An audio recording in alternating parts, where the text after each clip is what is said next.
to the 10, to the 5, touchdown, Florida State.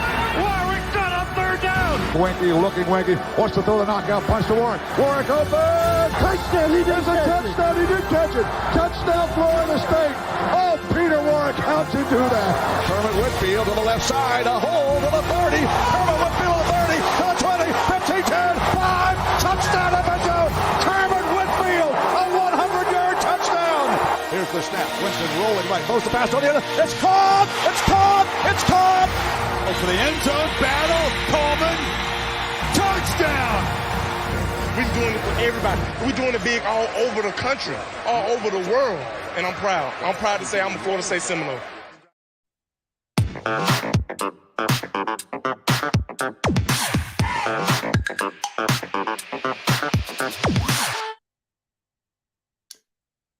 Hello, everyone, and happy Wednesday evening.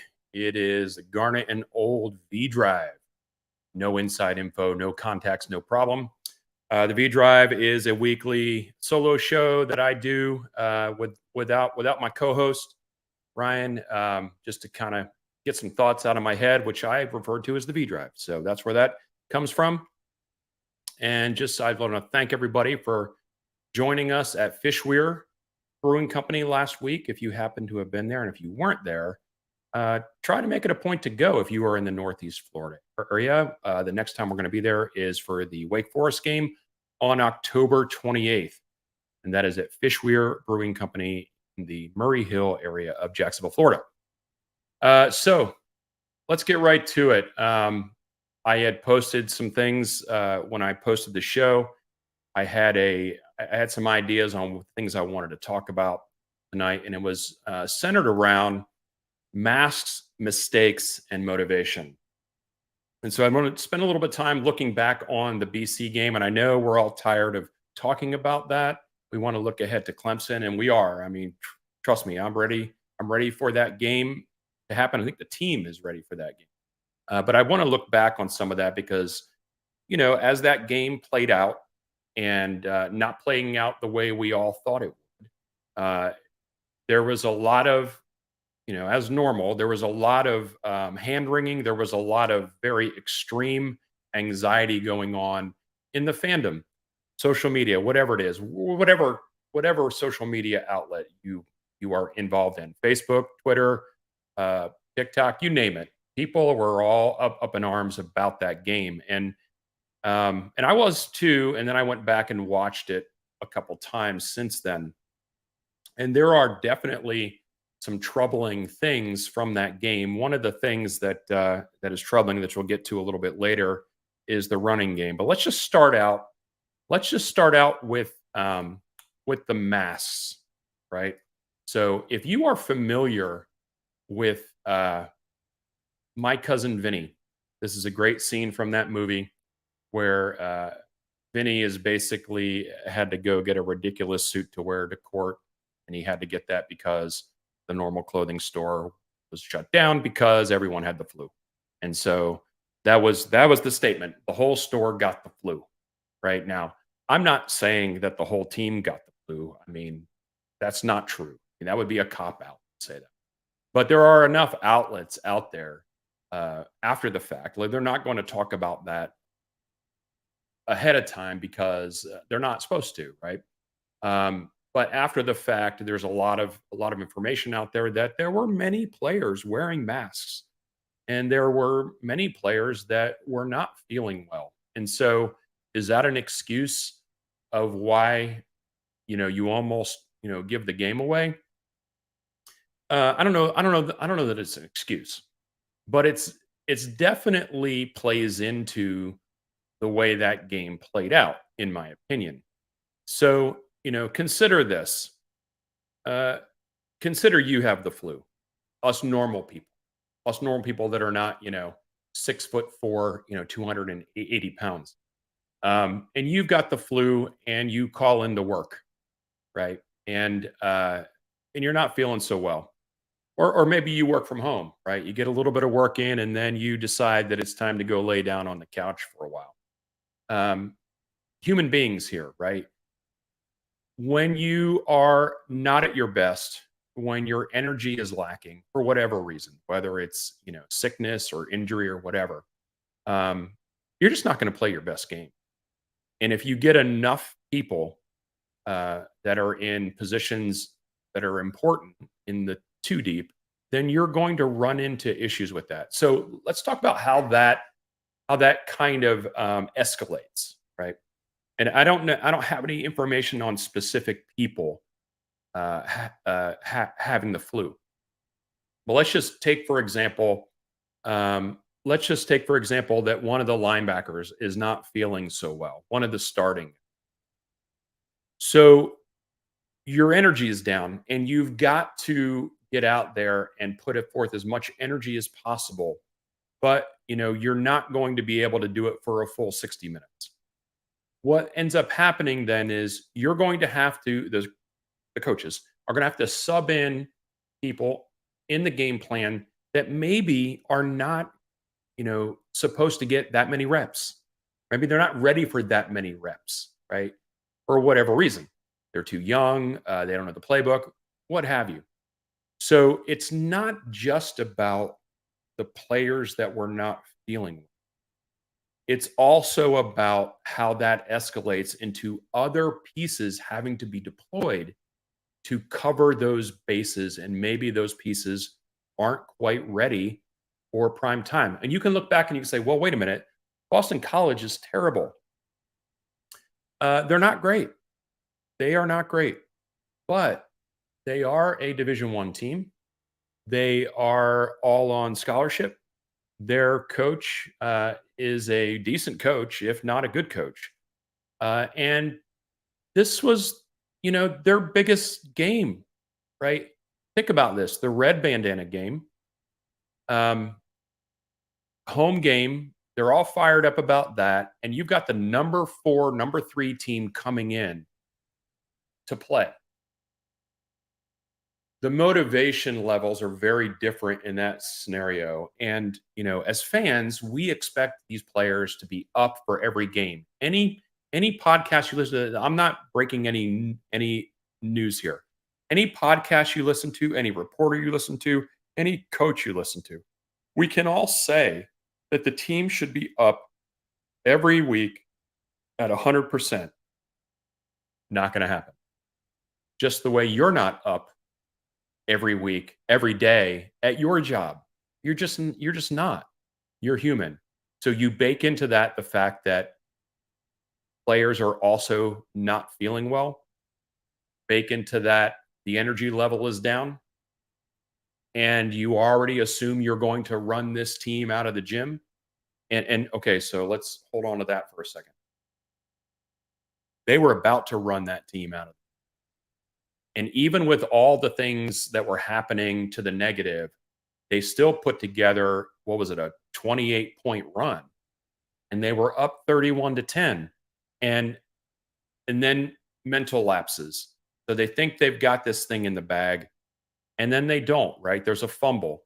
And there's a fumble that's a scoop and score due to, and if you go back and you watch the game, due to the fact that someone misses a block. Keon Coleman misses a block, or maybe he doesn't know exactly what he's supposed to do there. And so this is how these things start to spiral. And then here is the thing that's troubling to me. It's not that those things happen, because I think those things are going to happen in a normal, course of a season. You're going to have a game or two that just does not go according to plan. What is troublesome to me is that they looked a little shell-shocked there as things started to get away from them. And that's the piece that bothers me, and the piece that probably bothers the coaches, where some things don't go your way, and then all of a sudden you are going into a shell and you're not able to do anything. So whether it's the fumble, the squib kick, we don't fall on the squib kick. We just did not put them away, and we allowed them to come back into the game. And then at that point, the team starts going, oh my gosh, we can almost lose this game. And then you could see them tighten up. If you watch that game again, you can see it. That's the part that troubles me. Not the fact that they were sick, not the fact that the energy was lacking, the fact that when things started to get a little close, that they kind of locked up. That shouldn't happen, hopefully, going forward, because they've been through this experience now.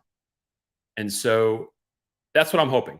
I'm hoping the coaches can look back at this and say, hey, what happened in that game is an abnormality, and we're going to make sure it's an abnormality because you've been through it already and you know what it feels like and you know what it's going to take for us to get through this, so we don't have happen what happened last time.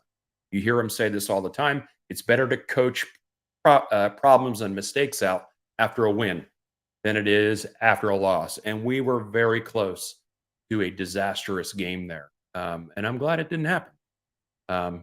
So, think about it. We're still 3-0. In August, if you would have asked anybody in the fandom, would you love being 3-0 going into the Clemson game? Every one of you would say yes. You would be ecstatic about it. Now, that's not knowing anything that played out with those 3 games, right? But then, just because of what happened in this past game, I think it's good. It can end up being a good thing, where the team looks at that and finds some motivation, if they even need any, for this game. They got to lock in.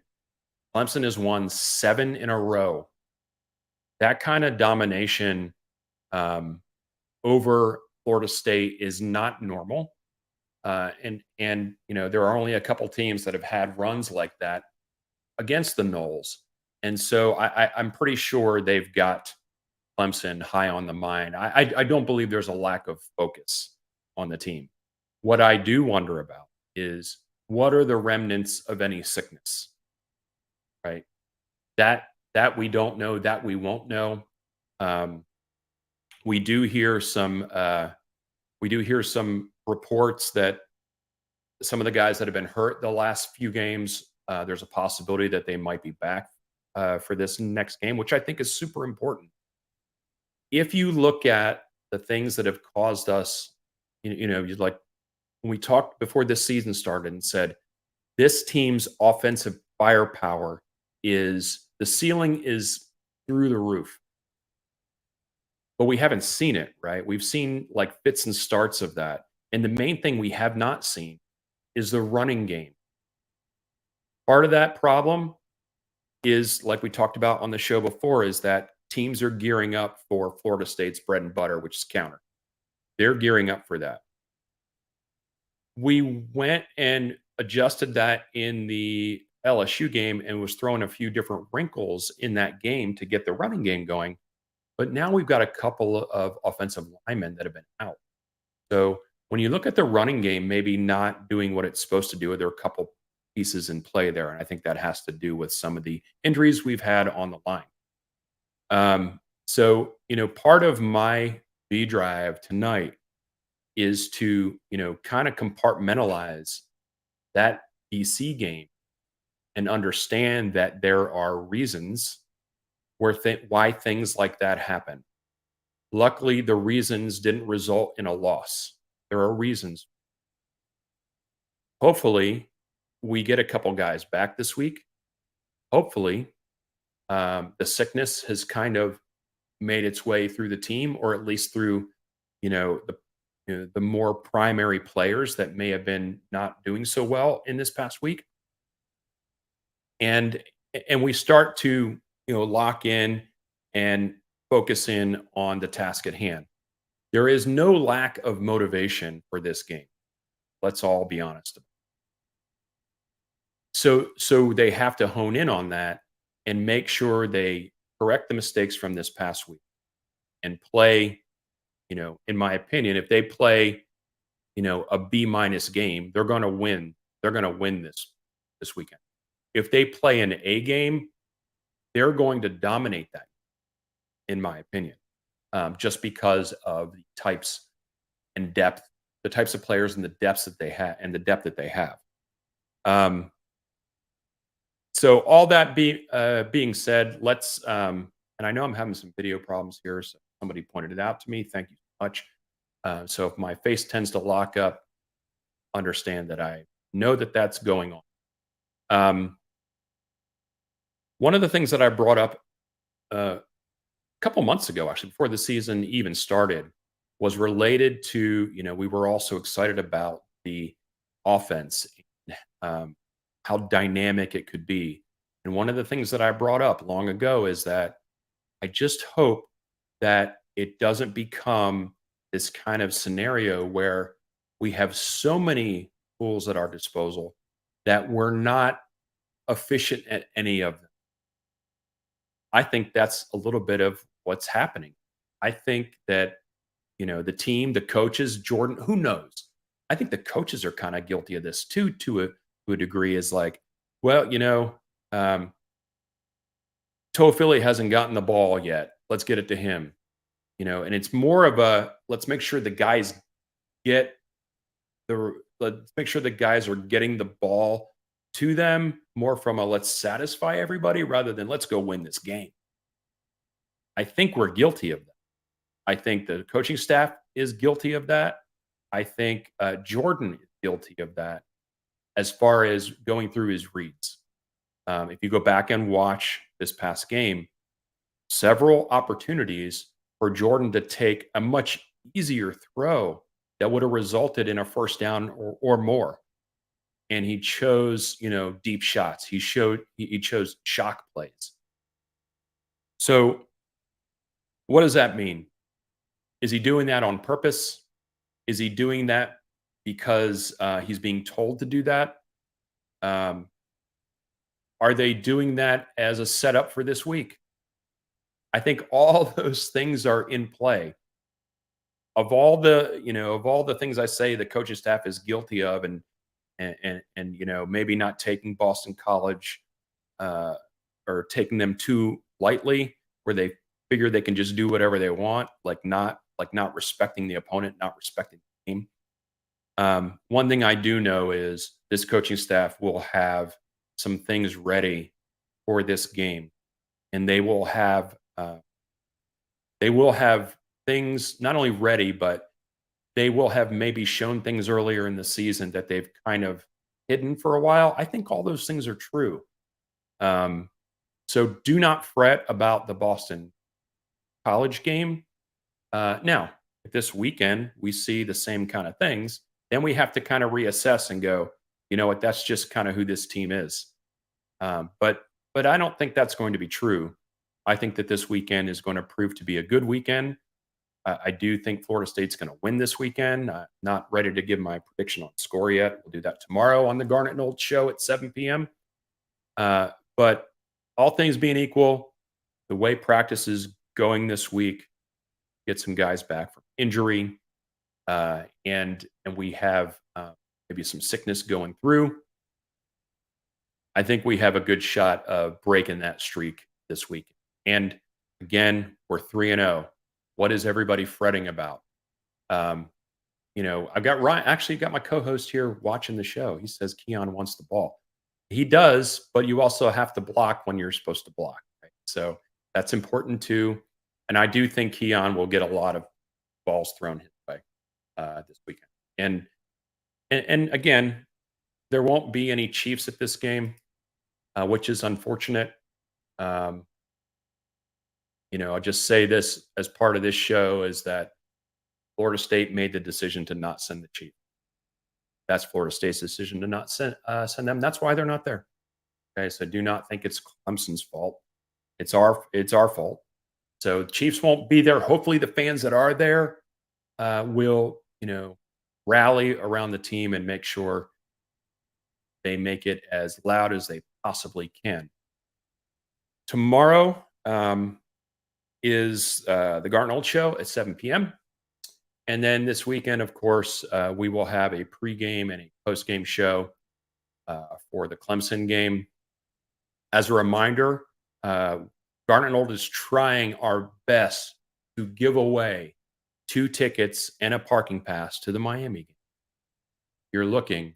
It's funny. I see it on Facebook all the time. Does anybody have any leads for Miami tickets or Clemson tickets, whatever? Like, yeah, go look on Ticketmaster, Soho. Funny, people are looking, search for obvious ticket sites. But anyway, Garnet and Old has 2 tickets and a parking pass to the Miami game.